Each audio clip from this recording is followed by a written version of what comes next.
Today we're going to be continuing with Semantic HTML and we're going to be doing the quiz for it. So the first question is going to be add the correct type of semantic tag. So we have a section here, H2, you have cars, and then we can put, let's see, we can put an article tag. In here we can put an article tag. I think that's the best option. Yep. Then why is the code below incorrect? Let's see. Okay, audio is not a self-closing tag. Yeah, audio is not a self-closing tag. What is the difference between embed and video?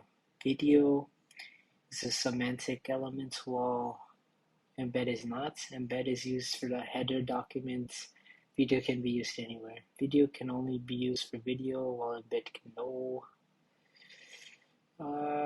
Video, embed does not support video while video does.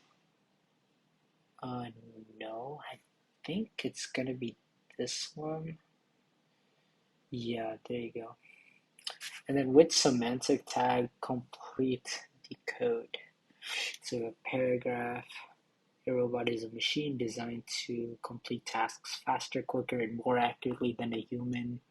You have a section here, you have a paragraph, and then we can put, let's see, we're going to become, okay, I think we should use the aside because that basically adds context to the main text without taking away from it.